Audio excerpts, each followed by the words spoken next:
கிறிஸ்துவுக்குள் மிகவும் பிரியமான சகோதர சகோதரிகளே, இயேசு கிறிஸ்துவின் நாமத்தினாலே உங்கள் யாவருக்கும் எனது அன்பின் நல்வாழ்த்துதலையும் வணக்கத்தையும் தெரிவித்துக் கொள்கிறேன். இன்றைய பகலின் குளிர்ச்சியான நாளின் தியான வசனம் யோவான் எழுதின சுவிசேஷம் 17ஆம் அதிகாரம் 14ஆம் வசனம். நான் உலகத்தான் அல்லாதது போல அவர்களும் உலகத்தார் அல்ல, ஆதலால் உலகம் அவர்களை பகைத்தது. இயேசு தம்முடைய சீசர்களிடம் பல காரியங்களை குறித்து பேசிக்கொண்டிருக்கிறார். தம்முடைய கண்களை வானத்துக்கு ஏறெடுத்து பிதாவை நோக்கி வேண்டிக் கொள்கிறார். எனக்கு சொந்தமானவர்கள் யாவும் உம்முடையவர்கள், உமக்கு சொந்தமானவைகள் யாவும் என்னுடையவைகள், அதனால் நான் சுதந்திரமாய் மகிமைப்பட்டிருக்கிறேன் என்று இயேசு கூறினார். நான் இனி உலகத்தில் இருக்கப் போகிறதில்லை. இந்த மக்கள் எல்லாரும் உலகத்தில் இருக்கிறார்கள். நான் இந்த உலகத்தை விட்டு உம்மிடத்தில் வரப்போகிறேன்.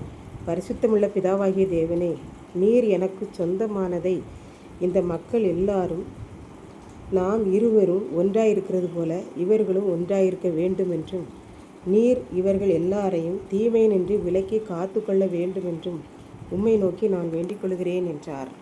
பிதாவே, நான் இந்த உலகத்தில் இருக்கிற இந்த காலத்திலே அவர்களை உம்முடைய பெயராலே காத்து ரட்சித்து கொண்டேன். நீர் எனக்கு சொந்தமாய் தந்தவர்களை காத்து கொண்டேன். இப்போது நான் உம்மிடத்தில் வரப்போகிறேன்.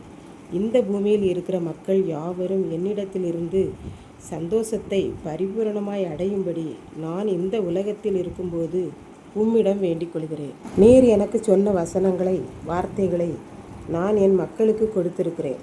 நான் இந்த உலகத்திற்கு உரியவன் அல்ல, மறுபடியும் உம்மிடம் நான் வருகிறவன். அதை போல இந்த உலகத்தில் வாழும் ஒவ்வொரு பிள்ளைகளும் இந்த உலகத்தில் இருந்தாலும் அவர்கள் இந்த உலகத்திற்கு உரியவர்கள் அல்ல. எல்லாருடைய ஆத்துமாக்களும் உம்மிடத்தில்தான் வரப்போகிறது. அதனால் பிசாசானவன் இந்த உலகத்தான் உம்மை நோக்கி வேண்டுகிறவர்களை தன்னுடைய பகைவனாகவே எண்ணுகிறான். இப்படித்தான் ஒரு ஊரில் ஒரு குடும்பம் இருந்தது. தன்னுடைய ஒரே மகனை படிக்க வைத்து ஆளாக்கி நல்ல உத்தியோகத்தில் இருக்க வேண்டும் என்று ஆசைப்பட்டார்கள். திடீரென ஒரு நாள் அவன் கல்லூரியில் படிக்கும்போது உடம்பெல்லாம் வலிப்பு வியாதி வந்தது. மயங்கின நிலைமையில் இருந்த அவனை பரிசோதித்துவிட்டு மருத்துவர்கள் கூறினார்கள், இவனுக்கு மூளையில் கட்டி இருக்கிறது. ஆகவே உடனே ஆபரேஷன் செய்து கட்டியை அப்புறப்படுத்த வேண்டும் என்று கூறினார்கள். அவ்வாறே அவனுக்கு ஆபரேஷன் நடந்தது. கிருபையாய் தேவன் உயிர் பிச்சை கொடுத்தார். அவனை வீட்டிற்கு அனுப்பும்போது பெற்றோரிடம் மருத்துவர் கூறினர், இவன் இனிமேல் படிக்கக்கூடாது, அதிகமாய் பேசக்கூடாது என்று சொன்னார்கள். ஆனால் பெற்றோர் மிகவும் கவலைப்பட்டனர். ஒருபுறம் பிள்ளை எங்களுக்கு கிடைத்து விட்டான், அதனால் ஆண்டவரே உங்களுக்கு கொடாகொடி ஸ்தோத்திரம் என்று கூறிக்கொண்டு அவனை நன்றாக கவனித்து கொண்டார்கள். ஒரு நாள் ஆண்டவர் அவனோடு பேசினார். மகனே, நீ எனக்கு வேண்டும். என்னுடைய ஊழியத்தை செய்வாயா? உன்னை எனக்கு கொடுப்பாயா? இனி நீ இந்த உலகத்திற்குரியவன் அல்ல, நீ எனக்குரியவன். உன்னை அர்ப்பணிப்பாயா என்று கேட்டார்.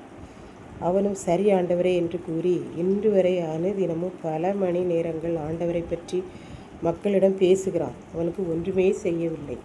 இதை கேட்டுக்கொண்டிருக்கும் எனக்கன்பானவர்களே, இன்றைக்கு நாம் எப்படி ஆண்டவரை பற்றி கூறுகிறோம்? நாம் பரலோகத்துக்குரியவர்கள் என்ற விசுவாசத்தோடு நாம் வாழ்கிறோமா என்பதை சிந்தித்து பார்ப்போம். மூளையில் கட்டி இருந்தவன் பேசக்கூடாது என்று மருத்துவர்கள் கூறின போதும் மணிக்கணக்காக பேசினாலும் ஒன்றும் செய்யாத அளவுக்கு பாதுகாத்தார் நம் ஆண்டவர். அதை போல நம்மை இந்த உலகத்துக்குரியவர்கள் அல்ல என்பதை உணர்ந்து ஆண்டவருக்கு நம்மை அர்ப்பணிப்போம். அப்போது நாம் எப்பேற்பட்ட பலவீனங்கள் உள்ளவர்களாக இருந்தாலும் அவர் அதை எடுத்து போட்டு நம்மை பலனுள்ளவர்களாக்கி அவருக்காக வாழ வைத்து பரலோகத்துக்குரியவர்களாக்கி கூட்டி செல்வார். கர்த்தர் தாமே இந்த வார்த்தைகளை ஆசீர்வதிப்பாராக. ஆமென். ஜெபம். அன்பின் ஆண்டவரே, இந்த அருமையான நல்ல நாளுக்காக நன்றி செலுத்துகிறேன். இப்போது இந்த வார்த்தைகளை கேட்டுக்கொண்டிருக்கிற ஒவ்வொரு பிள்ளைகளும் தன்னை உமக்கு சொந்தமாக்கி உம்மை போல இந்த உலகத்துக்குரியவர்கள் அல்ல என்று சொல்ல கிருபை செய்தரணும். மீட்பர் இயேசு கிறிஸ்துவின் நாமத்திலே தாழ்மையோடு வேண்டிக் கொள்கிறேன் பிதாவே. ஆமென்.